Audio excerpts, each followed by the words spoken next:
주소서 내 징그레 같은 말을 주 손으로 만지시며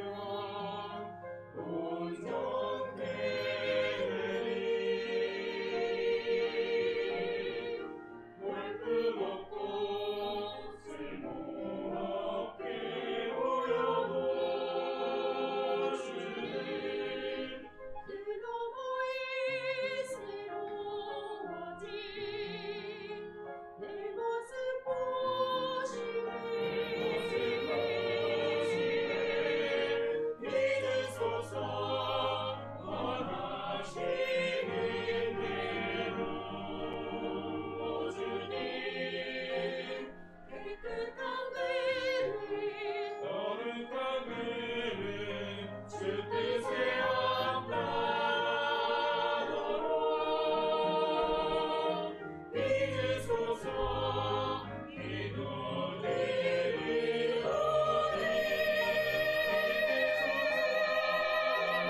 주의 지혜와 능력으로 세우소서.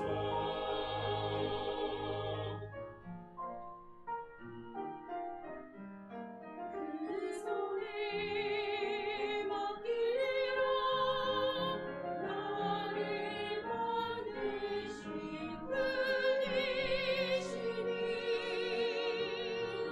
그 손에 맡기라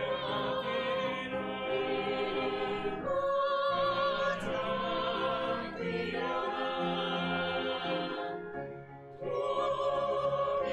도리장을 되시니 믿으소서 원하시는 대로 주님 깨끗한 그릇 거룩한 그릇 주 뜻에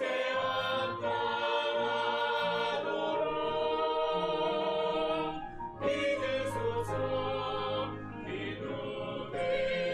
기도드리오니 주의 지혜와 능력으로 채우소서.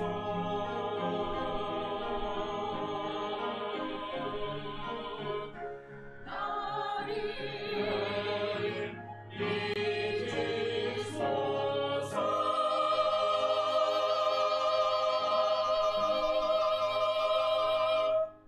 아멘.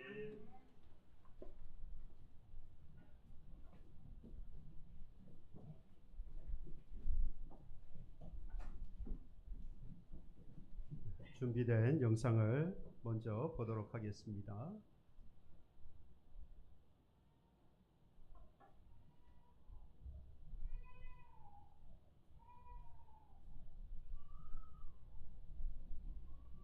누군가의 목숨을 지키려 자신의 목숨을 내려놓았던 수많은 사연들이 잠들어 있는 이곳에서 참혹했던 그때 6.25 한국전쟁을 다시 마주해보려 합니다. 6.25 전쟁 당시 최전방에서 활동하며 고아들을 돌본 군인도 있었습니다. 폐허가 된 서울 시내를 돌며 부모를 잃고 거리를 헤매는 아이들을 데려와 보살핀 러셀 로이드 블레이즈델. Let's go home together. 대책도 방법도 없었지만 일단 아이들을 데리고 가기로 마음먹었습니다. 헐벗은 어린아이들의 들어올린 손과 애원하는 얼굴은 나의 마음을 녹이고 다시금 인간애를 불러일으켰다. 오, 스트랭 하사, 저기 트럭이 있어! 미 해병대 트럭인 것 같습니다. 이것은 중령으로 내리는 명령이다. 당장 모든 트럭을 몰고 학교로 가도록. 시간이 없다. 12월 20일 오전 10시 김포에 도착했다. 비행기는 한 대도 떠나지 않고 우리를 기다리고 있었다. 이건 기적이었다. 비행기들은 오전 8시부터 2시간 넘게 눈이 내리는 활주로에서 아이들이 탄 트럭을 기다리고 있었습니다. 한 사람의 선한 의지로 시작된 한국 전쟁고아 구출 작전은 전쟁이란 이름으로 외면당하고 거리에서 죽어가던 1000명의 아이들을 구했습니다. 자신의 목숨도 보장받지 못하는 위태로운 전장. 낮은 자를 돕고 섬겼던 이들은 천사의 마음을 품은 전장 위의 천사들이었습니다. 가족을 잃은 절망, 추위와 배고픔을 견디며 희망을 버리지 않은 이 아이들 역시 전장 위의 천사들이었습니다. 한국 전쟁고아 구출작전을 성공시킨 러셀 블레이즈델과 1000명의 아이들이 머물 곳을 마련한 딘 헤스 덕분에 1074명의 아이들과 직원들은 기적의 크리스마스를 보낼 수 있었습니다. 딘 헤스는 전쟁이 끝난 후에도 한국을 방문해 전쟁 고아들을 돌보았고, 한국 정부에서는 그의 헌신에 감사하며 2번의 무공 훈장과 소파상을 수여했습니다. 뒤늦게 러셀 블레이즈델의 공적이 알려지며 러셀 블레이즈델은 2001년 정부의 초청으로 한국을 방문했습니다. 정부 차원의 상을 받지는 못했지만 러셀 블레이즈델은 더 큰 보상을 받았습니다. 지난 전쟁의 상흔을 이겨내고 사회의 일원으로 훌륭하게 자라난 전쟁 고아 자녀들을 만난 것. 프레드 목사님이 구하기를 1000여 명을 구했어요. 1000여 명을. 꼭 아버지를 만난 것 같아. 윤치호 전도사와 아내 윤학자 여사가 아이들과 함께 살아가던 곳. 1928년 설립된 후 지금까지 목포 지역의 아이들을 신앙 안에서 보살피고 있는 곳입니다. 평생 아이들을 먹이고 입히겠다고 주님과 약속했소. 나는 괜찮으니 걱정 마시오. 불편한 몸으로 길을 나선 윤치호 전도사는 영영 돌아오지 못했습니다. 전쟁의 참혹함을 겪은 스완슨 목사는 거리에서 죽어가는 전쟁 고아들을 돕기 위해 기금을 모으기 시작했고, 이것은 컴패션 설립으로 이어졌습니다. 저는 성경 전체의 말씀은 딱 이거라고 생각돼요. 내가 너를 사랑한 것처럼 너도 너의 이웃을 사랑하라. 전쟁은 멈췄지만 여전히 남과 북으로 나뉘어 있고 갈등과 불안이 존재합니다.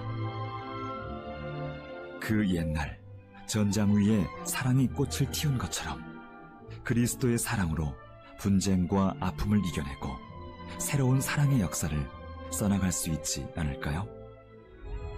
새로운 미래로 나아가기 위한 걸음을 다시 내딛어 봅니다.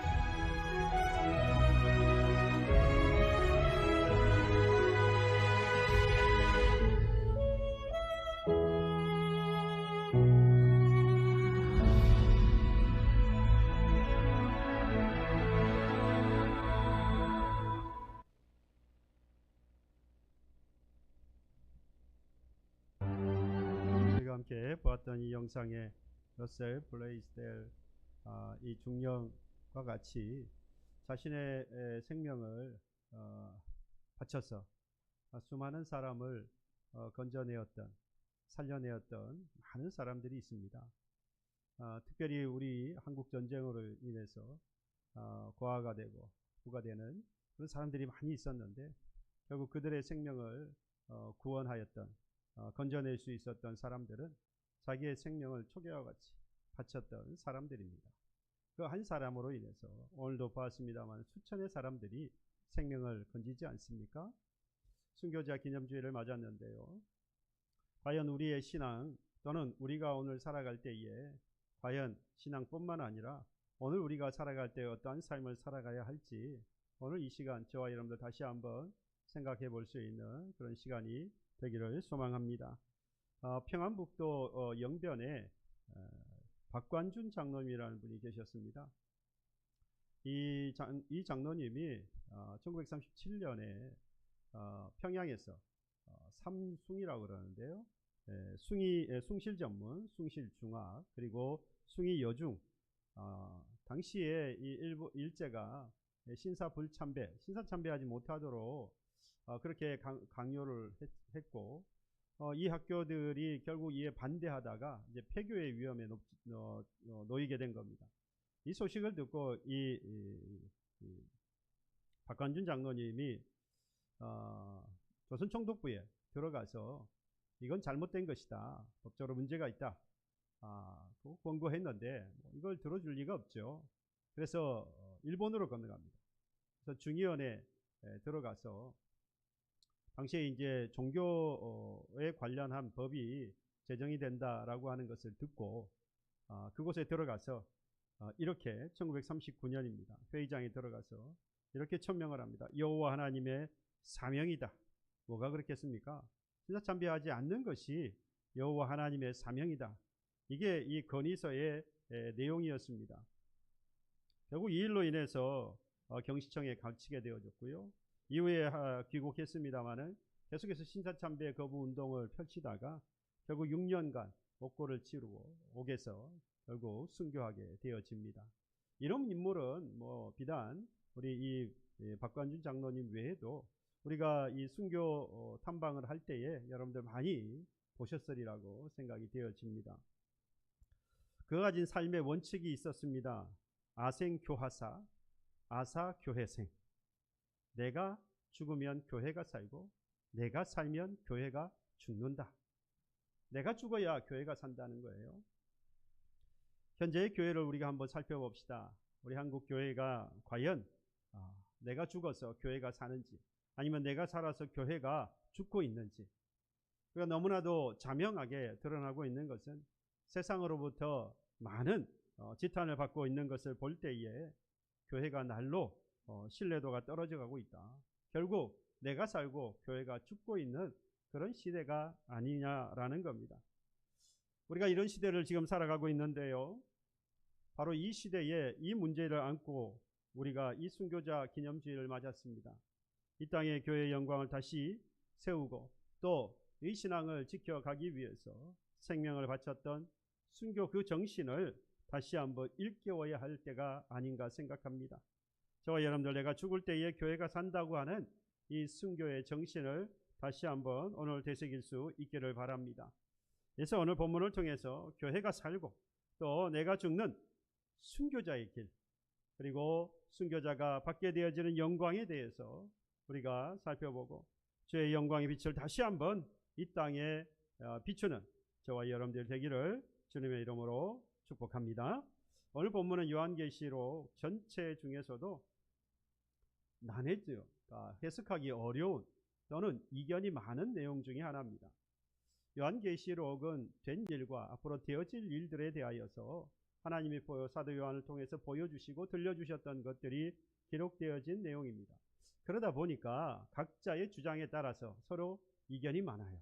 그리고 난해한 부분도 많습니다. 이루어진 것에 대하여서도 이 성경 이 부분이 지금 이루어진 이 일과 같은 거야 라고 하는 데도 있고, 아니다, 아직 오지 않았다, 그래서 이 계시록에 대하여서는 참 이견이 많습니다.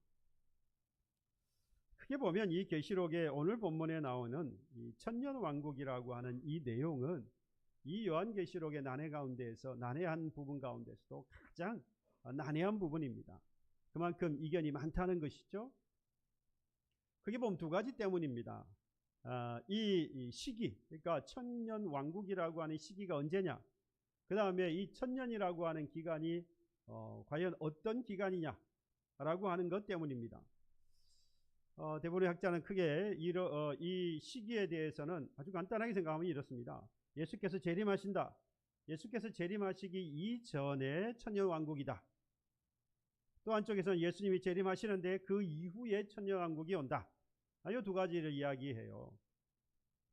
뿐만 아니라 이 기간에 대하여서는 이 천년이라고 하는 것이 단순하게 숫자, 그러니까 있는 그대로 1, 2, 3, 4 하듯이 천년이라고 하는 기간이다 라고 말하기도 하고, 한쪽에서는 그렇지 않다. 예수께서 우리에게 그 긴 시간의 영광을 주와 함께 영광을 누릴 것에 대하여서 긴 시간의 의미로 말씀하신 것이다. 우리 생각해 볼 때는 뭐 어느 것이든 뭐 상관없을 것으로 생각할 수도 있겠습니다만은 여러분들 어떻게 생각하십니까? 이런 부분이 난해하기 때문에 여러분들에게 당부를 드리고 싶은 것은 유튜브라든지 그리고 온라인에 올라와 있는 여러분들 그런 자료들 보시면 안 돼요. 거의 대부분이 전부 다 이단이 올려놓은 글들입니다. 그러니까 여러분들이 분별하지 못하면 잘못된 이 사상을 가질 수가 있는 부분이 바로 이 요한계시록 부분이고요. 그래서 여러분들 계시록에 관련되어 있는 유튜브라든지 온라인에 올라오고 있는 자료들에 대해서는 여러분들 보지 않으시면 좋겠습니다. 교회에서 여러분들에게 충분히 요약해서 가르쳐 드리는 부분도 있지만 그렇지 않더라도 설교를 통해서 또는 성경 공부를 통해서 충분히 여러분들에게 전달되어질 수 있습니다. 굳이 그런 데를 여러분들 볼 이유가 없어요. 거의 대부분이 잘못된 교리이고 이단의 교리들입니다. 그래서 가까이 하지 않는 것이 좋습니다. 저는 이제 공부하기 위해서 어쩔 수 없이 보는 경우도 있습니다. 요즘 어떻게 또 이단들이 이 계시록을 가지고 이야기를 하는지 여러분 이 모호하고 확실하지 않은 부분들이 많다 보니까 이용하기가 좋은 거예요. 자신들의 편의에 따라서 자신들의 주장을 이 계시록에 갖다 붙여서 자신들의 주장을 하는 것입니다. 교리를 주장하는 거예요. 얼마든지 잘못 빠질 수 있기 때문에 여러분들 가까이 하지 않기를 저는 다시 한번 당부의 말씀을 드립니다. 요한계시록에 나와 있는 이 여러 가지 숫자들이 있는데요. 이 숫자들이 대부분 다 상징성을 갖습니다. 그러다 보니까 딱 숫자, 그래서 뭐 14만 4천 명, 그러면 구원받는 사람이 14만 4천 명이다. 그럴 수 없지요. 그러니까 하나의 상징적인 의미를 갖는 것처럼 그런 부분이 대부분이다 보니까 천년이라고 하는 기간 역시 상징적인 의미를 갖는다. 그러니까 주님이 통치하시는 기간, 그 기간을 상징적으로 천년이다라고 표현을 했다는 겁니다. 특히 이런 주장을 하는 쪽에서는 이쪽에 편성되어 있어요. 예수님께서 재림하시기 이전, 그러니까 예수님께서 탄생하시고 그리고 십자가를 지고 죽으시고 부활하시고 요 시간, 요 때로부터 시작하여서 예수께서 재림하시는 이 기간을 천년의 기간이다. 그래서 천년 왕국이다.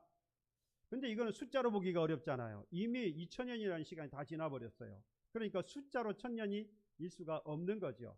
그러니까 주께서 통치하시는 영광의 나라, 주님께서 여전히 재림하시기 이전의 모든 시간들은 그래서 의미상 주께서 통치하시는 기간이다라는 의미로 천년왕국을 이야기한다. 이렇게 주장하기도 한다는 겁니다. 이렇게 해석이 차이가 나는 이유가 있어요, 여러분들.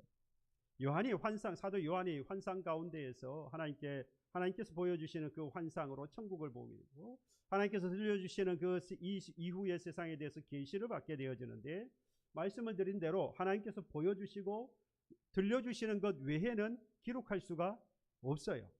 그러니까 지금 이 천년 왕국 계시록을 전체를 뿐만 아니라 오늘 20장에 나오는 이 천년 왕국이라고 하는 이 부분에 있어서도 여러 가지 이견이 있다고 하는 건 하나님께서 들려주신 부분이 이 정도라는 이야기입니다. 그러면 여러분 굳이 그 선을 넘어갈 이유가 없지요. 하나님께서 말씀하신 것을 들었고 그리고 보여주셨어요. 그리고 그대로 기록했습니다. 그러면 그 이상을 우리가 갈 이유가 없는 거예요. 하나님께서 거기까지 보여주셨다고 하는 것은 우리로 하여금 더 이상 알 이유가 없다라는 말씀이고 한편 우리가 생각할 수 있는 건 하나님께서 필요한 우리의 모든 진리는 분명히 성경을 통해서 완벽하고 온전하게 우리에게 다 말씀하셨습니다. 여기에는 조금의 이의도 있지 않고 또 타협도 있을 수 없는 부분이에요. 정확하게 말씀하셨으니까 오히려 그런 부분은 서로 이견이 있다면 그건 잘못된 생각들이고 자기들의 주장일 뿐입니다. 그들의 주장이고 개인적인 주장일 뿐 성경은 아니다 이 말이죠. 그런데 오늘과 같이 이 본문 또는 계시록에 나와 있는 내용들 또는 오늘 본문에 나오는 이 천년 왕국이라고 하는 부분이 여러 가지 이견이 있다고 하는 것은 여러분 서로 간에 포용할 필요가 있는 부분들입니다. 굳이 내 것이 맞다고 이야기할 이유가 없다는 거죠. 우리들 가운데에서도 이 부분에 있어서는 얼마든지 서로의 이견이 있을 수 있습니다. 다만 본질에 있어서는 우리가 타협이 있어서는 안 됩니다.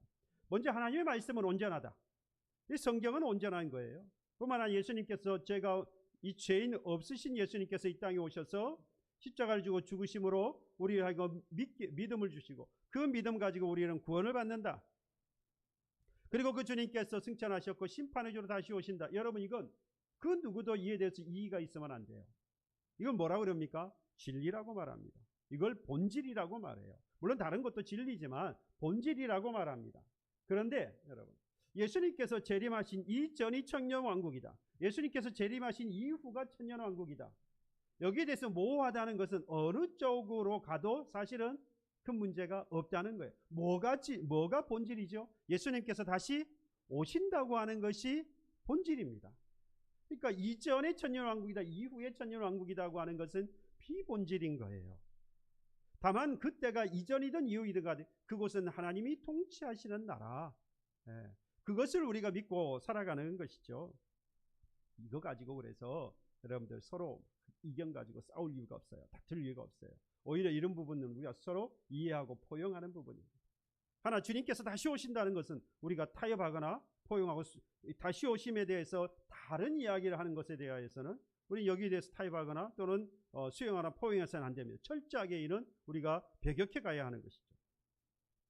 저도 개인적으로는 이 천년왕국에 대하여서 개인적인 저희 주장이 분명히 있습니다. 나름대로 입장이 있습니다.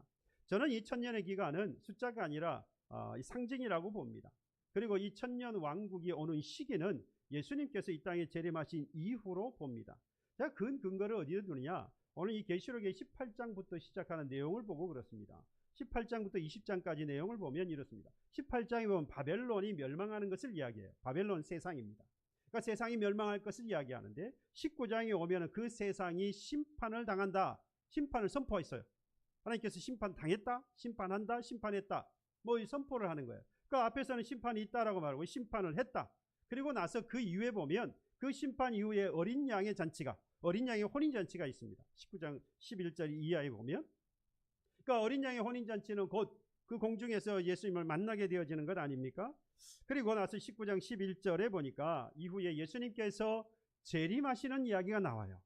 그래서 이리 말합니다. 또 내가 하늘이 열린 것을 보니, 이게 이 세례 요한이 본 겁니다.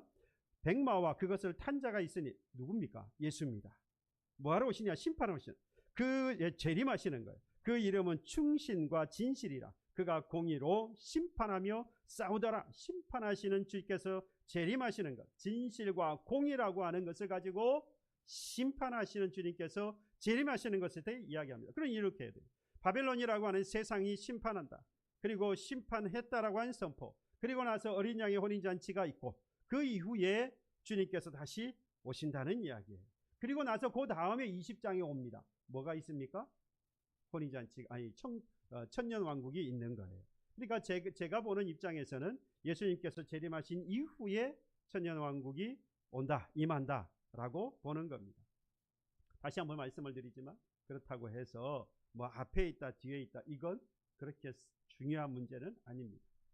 이후에 이제 물론 성경을 보면서 그것이 앞에 있든 뒤에 있든 간에 우리가 그 천년왕국을 바라보면서 우리의 신앙이 어떠해야 할 것인가를 분명히 말씀은 우리가 나누게 되겠습니다. 결국에 심판의 주로 오실 것을 기록하고 있고 다음 천년왕국이 등장하니까 이 천년왕국은 예수 재림 이후에 온다고 보는 것이 무리가 없어 보이는 것은 사실입니다. 그런데 오늘 이 교회가 살고 내가 죽는 이 순교자의 길, 그리고 순교자의 영광, 오늘 이 말씀을 나누게 했는데 지금 제가 뭘 설명을 먼저 해드리고 있죠? 천년왕국에 대해서 말씀을 드리고 있어요. 순교자의 길과 이 순교자가 얻게 되어진 영광과 도대체 이 천년왕국이 무슨 관계가 있느냐 이 말이죠. 여러분 아주 밀접한 관계가 있습니다. 천년왕국 속에 바로 이 순교자와 그리고 순교자의 영광이 아주 담겨져 있어요. 오늘 이 성경을 여러분들이 읽으셨으면 그분 눈치를 채셨을 거예요. 본문 20장의 천년왕국을 이야기할 때에 세례 요한이 총 3번에 대해 이 내가 본다라는 단어를 사용합니다. 1절, 4절, 12절에 보면 내가 본다라고 말해요. 그러니까 내가 봤다라는 건 뭘 본 겁니까? 환상을 봤다는 것인데 3가지 환상을 보았습니다. 이 3가지 환상은 천국 왕국이 어떠한 곳인가에 대해서 본 거예요. 먼저 보니까 1절로 3절에 보면 천년왕국은 이렇게 설명했습니다.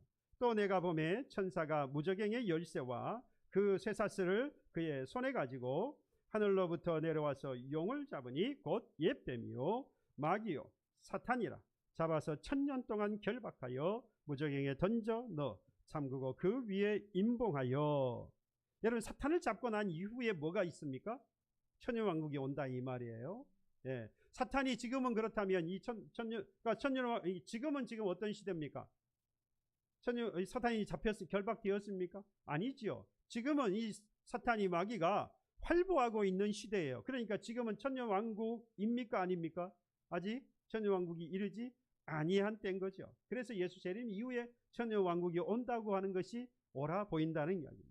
어쨌든 간에 천년왕국은 마귀 또는 사탄이 결박된 이후에 이루어지는 나라입니다. 그래서 지금 이 시대는 마귀가 결박되지 않고 활동하는 시대예요. 에베소 2장 2절에도 분명히 이미 말씀했습니다. 그때 너희는 그 가운데서 행하여 이 세상 풍조를 따르고 공중의 권세 잡은 자를 따랐으니, 공중의 권세 잡은 누굽니까? 사탄, 여러분 마귀들입니다. 이들이 곧 지금 불순종의 아들들 가운데서 역사하는 지금 이 불순종의 아들들을 뭐 하고 있으면 흔들어 놓고 있다는 거예요. 공중 권세 잡은 자, 그 사탄과 마귀가. 그러니까 지금은 천년왕국이라고 말할 수 없어요. 지금은 사탄이 활보하고 사탄이 믿는 자를 유혹하고 넘어지게 만드는 시대입니다. 예수의 십자가를 통해서 영광스러운 구원의 길이 완성되었음에도 불구하고 아직도 사탄이 아주 맹렬하게 사자와 같이 위세를 떨치고 있는 겁니다. 활동을 하고 있어요. 그래서 성경은 뭐라고 말하느냐? 지금 이 시대에 이 사탄들이 활보하고 있기 때문에 뭐하라? 경계해야 한다. 깨어 있어야 된다고 성경이 말합니다. 베드로전서 5장 8절에 말씀합니다. 근신하라 깨어라 너희들 정 마귀가 우는 사자같이 두리다니며 삼킬 자를 찾는다. 사탄이 아직 활보하고 있기 때문에 뭐 하라는 겁니까? 근신하고 깨어 있어야 한다는 거예요. 그리고 이 사도 바울이 뭐라고 합니까? 전신갑주를 입으라고 말했고요. 그리고 나아가서 에베소 4장 27절에 보면 마귀에게 틈을 주지 말라. 언제든지 뭐 할 수 있다는 겁니까? 우리를 넘어뜨릴 수 있다라는 거예요. 그랬으니까 섰다고 해서 자만하지 말고요. 넘어질까 조심하라는 거예요. 내가 신앙의 연륜이 기니까 또는 신앙생활 내가 잘하고 있으니까 나는 괜찮을 거야. 절대로 그럴 수 없다는 거예요. 우리가 교회 안에서 어떤 직분을 가졌든지 얼마나 오랫동안 신앙생활을 했든지 이거하고는 또는 지금 내가 얼마나 성공적인 신앙생활을 하고 있는지 이건 중요하지 않아요. 언제든지 지금은 사탄이 활보하고 있는 때이기 때문에 우리는 언제든지 넘어질 수 있는 거예요. 그래서 항상 뭐 하라는 겁니까? 경계해야 한다 이 말이에요. 여러분, 경계하는 건 깨어 있어야 되는 겁니다. 그런데 경계하는 것으로만 끝나는 게 아니라 성경은 더 나아갑니다. 사탄이 결박되지 않았기 때문에 경계할 뿐만 아니라 이 사탄을 대적하여 싸워야 한다라고 말합니다. 야고보서 4장 7절에 마귀를 대적하라 그리하면 너희를 피하리라 그랬습니다. 대적하여 싸우라는 거예요. 싸우면 그들이 피한다는 말은 우리가 뭐 할 수 있다는 겁니까? 승리할 수 있다, 이길 수 있다라고 말씀해요. 성경은 예수님께서 이미 그 말씀을 하셨습니다. 누가복음 10장에 가면 예수님께서 70명의 제자들을 동네에 보내십니다. 그리고 복음을 전하게 하세요. 그리고 복음을 전하고 돌아오는 제자들이 아주 기뻐하면서 예수님께 고백합니다. 70인이 기뻐하며 돌아와 이르되 주여, 주의 이름으로 귀신들도, 주의 이름이면 귀신들도 우리에게 항복하더이다. 복음을 전하니까 예수의 이름으로 복음을 전했더니 귀신들이 떠나가더라, 항복하더라 이 말이죠. 이길 수 있는 거예요. 그때 예수님께서 다시 말씀합니다. 사탄이 하늘로부터 번개같이 떨어지는 것을 내가 보았다. 사탄이 굴복하는 것, 사탄이 항복하는 것을 예수님도 보았다라고 합니다. 예수님의 제자들은 귀신과 싸워서 이긴 겁니다. 여러분, 우리들도 그래서 얼마든지 뭐 할 수 있어요? 이길 수 있습니다. 사탄과 귀신들과 싸워서 이길 수 있어요. 다만 어떻게 이길 수 있습니까? 19절, 누가복음 10장 19절에 보니까 내가 너희에게 뱀과 정갈을 밟습니다. 뱀과 정갈이라고 하는 것은 사탄을 말합니다. 이 원수도 마치 사탄이지요. 모든 능력을 제어할 권능을 주었으니 너희를 해칠 자가 결코 없으리라. 누가 주시는 권능? 하나님께서, 예수 그리스도께서 우리에게 주시는 권능, 이 권능으로 사탄을 제어할 능력, 제어할 능력을 하나님께서 주셔서 우리는 이 사탄들과 비록 이 사탄들이 활동하고 있고 넘어뜨리려 하고 있는 이때에도 우리는 승리할 수 있다, 이길 수 있다라고 오늘 말씀합니다. 그러니까 여러분, 내가 사탄 때문에 죄를 범했다, 이건 이제 더 이상 용납되는 게 아니에요. 다만 우리는 무엇 때문에 죄를 지은 거라고 말해야 됩니까? 사탄 때문이 아니라 내가 그 예수께서 주시는 뭘 받지 못한 겁니까? 권능을 받지 못한 거예요. 능력을 받지 못한 겁니다. 우리는 그래서 그 능력을 받지 못함에 대해서 안타까워하고 회개해야 하는 겁니다. 예수께서 주를 신뢰하는 백성들에게 귀신을 제어할 능력을 이미 주셨습니다. 결박하지 않은 사탄이라도 할지라도 우리는 싸워서 승리할 수 있는 겁니다. 여러분, 결국 지금 이 신앙을 지키기 위해서 사탄과 싸워야 하는 때가 바로 지금이라는 거예요. 그러나 지금은 뭐 할 때? 천년왕국이 오기 이전에 우리가 뭐 할 때라는 겁니까? 싸워야 할 때. 사탄이 이 활보하고 있는 이때인 줄 알고 이 사탄의 역사를 보면서 경계하며 무장하여서 이들과 싸워야 할 때가 바로 지금인 거예요. 바로 이 말씀은 오늘 이 1절로 3절의 말씀을 하고 있는 것이고요. 이제 4절에 가면 이렇게 말씀합니다. 또 내가 보좌를 보니 거기에 앉은 자들이 있어. 보좌를 봤어요. 그리고 앉은 자들이 있다는 겁니다. 심판하는 권세를 받았더라. 또 내가 보는 예수를 증언함과 예수의 말씀 때문에 목배임을 방한 자들의 영혼들과 또 짐승과 그의 우상에게 경배하지 아니하고 그들의 이마와 손에 그의 표를 받지 아니한 자들이 살아서 그리스도와 더불어 1000년 동안 왕 노릇한다라고 했습니다. 여기에서 말하는 보좌는요, 즉 우리가 말하는 이 하나님의 보좌, 하늘의 보좌 또는 주의 보좌, 이게 아닙니다. 누가 앉는 보좌냐? 이 땅에서 싸우다가 순교하고 그 나라에 이르는, 이때 이 나라는 천년왕국이에요. 그때 그 천년왕국에 이르는 그리스도인들의 순교한 자들의 보좌입니다. 그들이 앉는 보좌예요. 마치 주님처럼 이들에게 뭐가 주어졌느냐? 뭐가 주었다고 했습니까? 심판하는 권세가 주어졌다 했어요. 엄청난 권세입니다. 여러분, 심판은 하나님이 하시는 것인데 천년왕국에 들어가 있는, 천년왕국에 이른 그들에게는 하나님께서 그 보좌에 앉으셔 뭐 하는요? 심판하는 권세를 가진 자로 세워주신 겁니다. 여러분, 이거는 오늘 계시록 20장에 나오는 말씀이 아니에요. 이전에 이미 사도 바울을 통해서 이미 말씀했습니다. 고린도전서 4장에 보면요, 8절 9절에 너희가 이미 배부르며 이미 풍성하며 우리 없이도 왕이 되었도다. 우리가 너희와 함께 왕노릇하기 위하여 참으로 너희가 왕이 되기를 원하노라. 내가 생각하는데 하나님이 사도인 우리를 죽이기로 작정되자 같이 끄트머리에 두셨으며 우리는 세계 곧 천사와 사람에게 구경거리가 되었도다. 여러분, 이 말씀에 대해 배경을 잠깐 살펴보면 초대교회 그리스도인, 특별히 고린도 교회의 한 이야기니까요. 초대교회 고린도 교회를 포함하여서 초대교회 그리스도인들이 이 로마의 치하에서 고통을 당하고 핍박을 당하지 않습니까? 대표적인 게 원형 경기장에 들어갑니다. 그 원형 경기장에 들어갈 때 왕이 먼저 들어가요. 그리고 귀족들이 들어갑니다. 그리고 맨 끝머리에 누가 들어가냐? 그리스도인이 들어갑니다. 그리스도인이 들어가고 나면 나머지는 자리에 앉고, 그리고 그리스도인이 원형 경기장에 남으면 그 뒤에 누가 들어옵니까? 사자들이 들어와요. 그리고 그리스도인들은 그 사자들의 먹이가 되어지는 겁니다. 고린도전서 4장 8절에 9절의 말씀이 바로 그 말씀입니다. 우리가 너희와 함께 왕 노릇하기 위하여 참으로 너희가 왕이 되기를 원한다. 그러니까 너희들이 왕 노릇할 것이다, 왕이 될 것이다 라 말씀하시는데 거기에는 따르는 게 있어요. 뭐가 따르느냐? 하나님의 사도인 우리를 죽이기로 작정한 것. 그러니까 우리는 뭐 할 거예요? 이제 죽는다 이 말이에요. 맨 끄트머리에. 그래서 끄트머리에 두셨다. 그래서 누가 들어옵니까? 사자가 들어오는 거예요. 사탄이 활보하는 때에 우리가 이 세상 가운데 살 때 마지막 이 사자가 들어와서 삼키는 것처럼 순교당할 것에 대한 말씀을 하고 있는 겁니다. 이미 사도 바울은 이 고린도 교회에 그 말씀을 하고 있어요. 하나님의 사도인 우리를 죽이기로 작정되자 같이 끄트머리에 두셨다라는 말씀, 오늘 이 말씀입니다. 이렇게 세상에서 천대와 멸시를 받지만 그들은 어느 날 주님과 더불어 이 세상, 온 세상을 다스려 왕노릇할 자라고 하는 것을 사도 바울이 고린도 교회와 초대교회 그리스도인들에게 전하면서 뭐 하게 하십니까? 담대하게 하는 거예요. 네. 그들이 얼마나 존귀한 자인지, 귀한 자인지, 어디에 앉은데 왕노릇할 자들이니까. 오늘 이 본문이 계시록 20장 4절의 말씀으로 따지자면 그 주께서 마련해 주신 그 심판의 보좌에, 주께서 말씀하시는 바로 그 심판의 권세를 가지고 그의 보좌에 앉는 자. 여러분, 이 말씀은요, 신약성경에 자주 반복됩니다. 디모데후서 2장 11절 15절에도 말씀합니다. 미쁘다 이 말이여, 우리가 주와 함께 죽었으면, 순교자는 주와 함께 죽었습니다.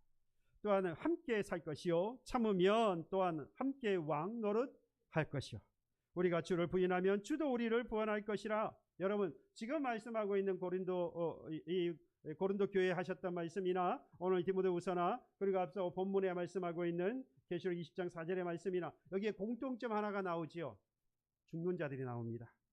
자기의 죄 때문에 죽는 자들이 아니고요, 이들은 주의 복음을 위하여서, 하나님의 나라를 위하여서, 예수를 위하여서 죽는 순교자들을 이야기합니다. 그 순교자들에게 무엇을 준다고 지금 이야기하고 있습니까? 권세를 준다고 말씀하고 있어요. 핍박과 고난을 경험하고 있었던 당시의 그리스도인들에게 복음을 위해서 또는 예수를 위해서 목숨을 내어오는 이 순교자들에게 사도 바울은요, 심판의 주와 함께 심판할 자로 왕 노릇할 자라 말씀하면서 앞날에 대한 뭘 갖게 합니까? 소망을 갖게 하는 거예요. 앞날에 대한 희망을 주고 있는 겁니다. 그 소망과 희망으로 인해서 순교하기에 이르는 것이죠. 이에 대한 소망이 없고 이에 대한 희망이 없다면 순교하기 못합니다. 어떻게 생명을 내놓습니까? 여러분, 마태복음 19장 28절에 보면 예수께서 이르시되 내가 진실로 진실로 너희에게 이르노니 세상이 새롭게 되어 인자가 자기 영광의 보좌에 앉을 때에 나를 따르는 너희도 12 보좌에 앉아 이스라엘 12지파를 심판하리라 그랬어요. 주께서 심판하시는 그날에 그 땅에 영광의 보좌에 앉으실 때에 그 순교하는 자들도 함께 올라가서 그의 보좌에 앉아 심판의 권세를 누릴 것이라 말씀하고 있습니다. 여러분 믿으십니까? 이 믿음이 없다면 우리 순교 못하는 거예요. 순교할 마음도 없는 거죠. 복음을 위해 목숨을 내어놓은 이 순교자에게 영광의 보좌가 준비되어 있는 것을 여러분들 믿으십니까?